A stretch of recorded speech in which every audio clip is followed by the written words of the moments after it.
and falls apart. And something that's common you'll downplay because it's common and you have to live with it. You learn to live with it. So let's talk about something. And when you hear about, I'm going to give you a whole lot of sort of psychological studies. Think about these. Think about these different brain heuristics. And at the end, I'm going to give you all a URL for a write-up of a lot of this stuff, so you can not take detailed notes.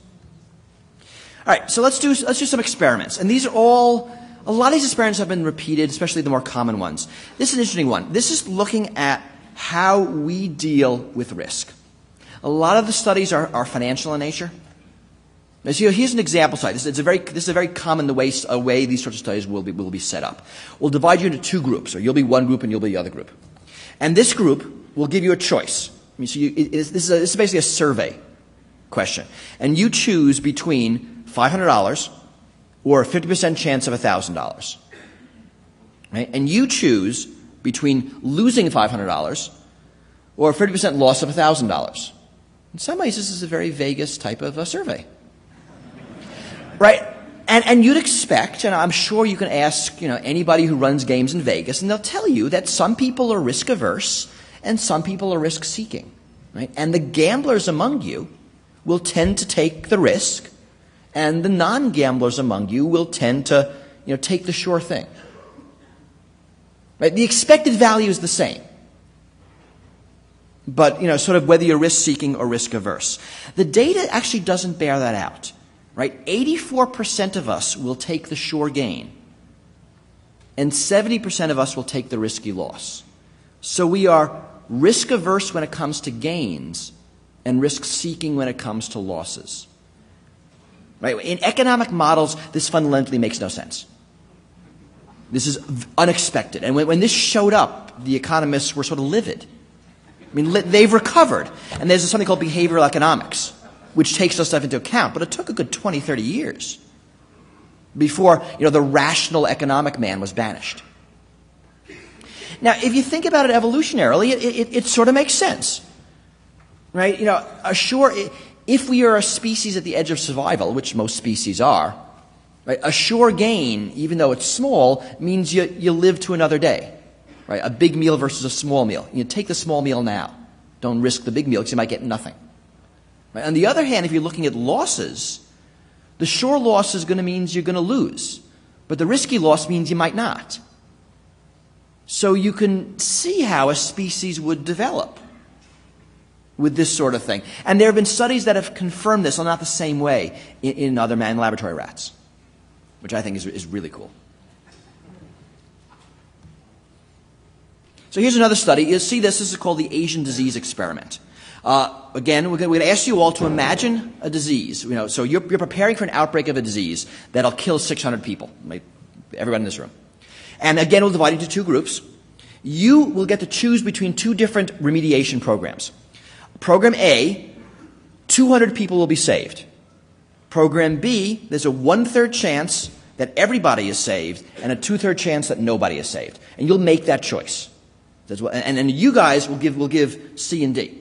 You choose between a program where 400 people will die, or a choice where there's a 1/3 probability that nobody will die and a 2/3 probability that everybody will die. Okay?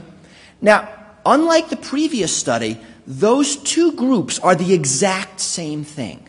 It's just phrased differently.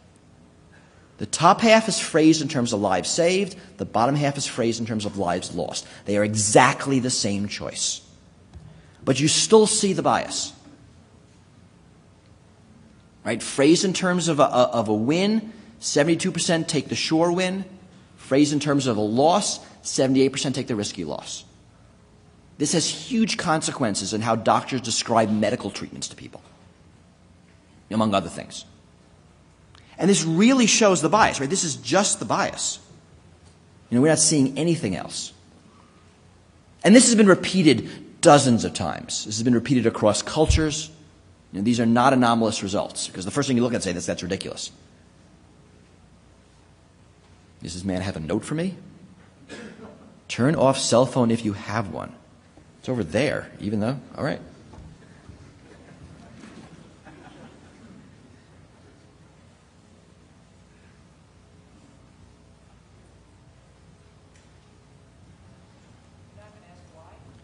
You know, it's time is short. I should hold up a sign saying cell phone is turned off now.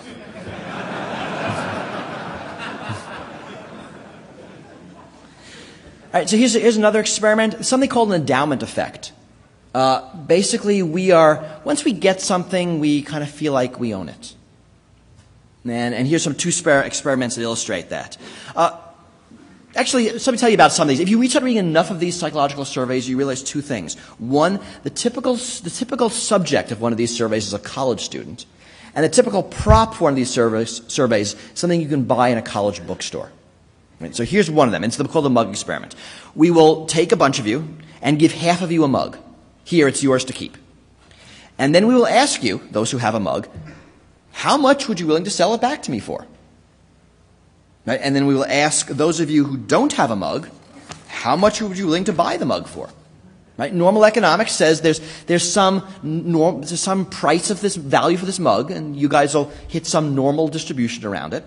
It turns out that actually doesn't happen at all. The selling price is about twice the asking price. As soon as I give you something, you value it twice as much. Just by the virtue of you having it, within seconds. This has been replicated with expensive things also. Actually, two things have been done. Because a lot of these studies have been criticized. Well, it's a mug. It costs $3. Who cares? And two things have been done. There was one study where someone got funding to do this with large amounts of money, with hundreds of dollars, for only a few people, to see if it matched, and it did.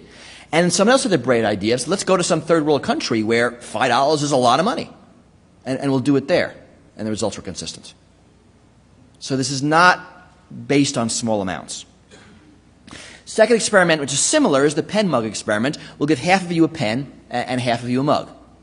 And then we will ask you, do you want to trade?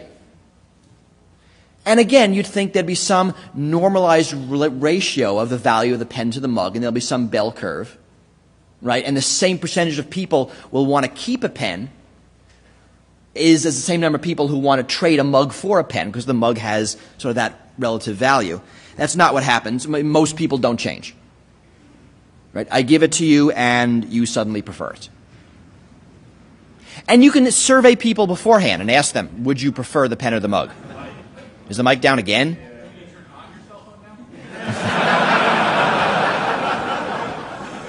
Yeah, that'll work.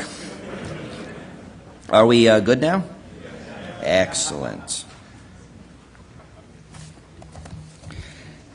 So there are other heuristics that show up. We have an optimism bias. We tend to believe that bad things won't happen to us. Right? Bad things happen to other people. A lot of times this shows up. There's a control bias. We tend to believe that things under our control are less likely to do damage. A lot of this is, everybody is a better than average driver kind of thing. Right? There's an illusion of control when we're driving, so we feel it's safer than it is. And risks involving people. There's a great study I saw. Is it down again? All right. Bad? This is going to play hell with the recording. There's a study was done where subjects were given a survey about risks in a national park. And there were three types of risks. There were natural risks, like mudslides and landslides. There were animal-based risks, bears, and there were people-based risks, right? Muggings and other people attacking. And the subjects were asked how much to spend on mitigating the various risks. And even when the data they were given showed that things like bears or natural disasters were much more common, much more prevalent. I mean, the data was made up, which is sort of to see how people would react. They would always spend disproportionately more on the people-based risks. That people-based risks are really considered bad. And people worry about them much more than they worry about natural risks. And so there's one study that showed that. Now I'm going to do a bunch of heuristics about probability. Yeah. You talking to me? Should I do something? Not do something? All right. Here, let's use one of the wires. All right. This is one of the wires.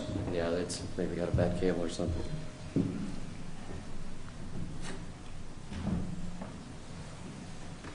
Okay. All right. Think we can put this here? Here. Yeah, let's get it over. We need a bigger podium. Okay. All right, so rumor has it this will be better. So I want to talk about a problem. So as you can see at home, this is the new setup. See, new mic. Talk about probabilities. We're not good at probabilities. I mean, the joke of 1, 2, 3, many is actually vaguely right. And it makes sense. Right? Between 1 mango and 3 mangoes matters, but 1,000 mangoes versus 5,000 mangoes is still a hell of a lot of mangoes, right? And more that'll rot before we can eat them. So we're less good about big numbers. And it's the same thing between a half, a fourth, an eighth, or 1 in a million, 1 in 10 million, 1 in a billion. We're less good around there. So this is a very basic study. The question's easy. In a typical sample of English text, are there more words that begin with K or have K as a third letter? Right? And you have your answer. It turns out there are twice as many words with K as a third letter, even though most people think there are more words with K as the first letter.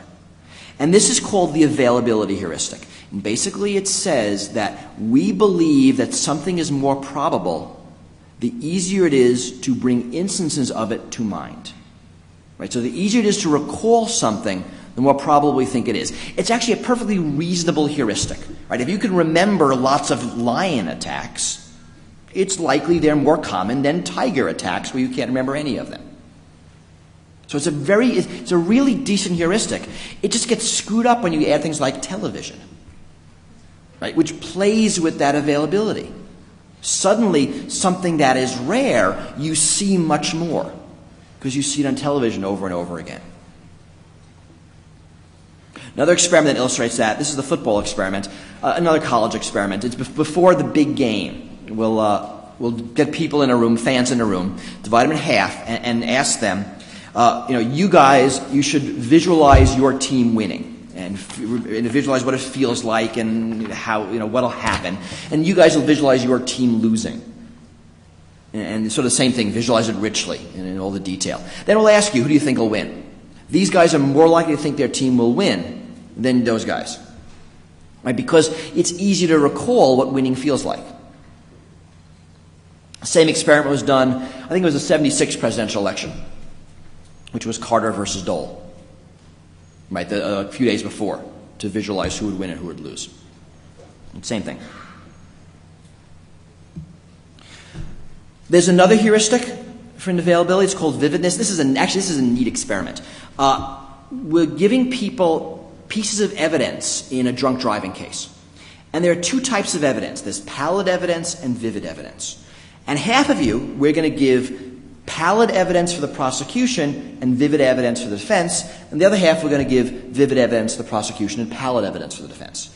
And so here's a couple pieces of evidence, and you can see the difference. And the first one is, on his way out the door, Sanders, he's the defendant, staggers against a serving table, knocking a bowl to the floor. That is a pallid piece of evidence.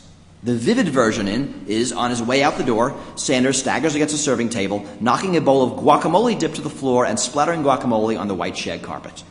Right? So it's vivid, but not in a way that affects the case, which is whether Sanders was drunk or not. And there's a whole bunch of evidence like this. So we'll give this evidence out, and we'll ask you guys, so pretend you're the jury, is Sanders innocent or guilty? And this is actually an interesting experiment. What the experimenters found is the pallid versus vivid made no difference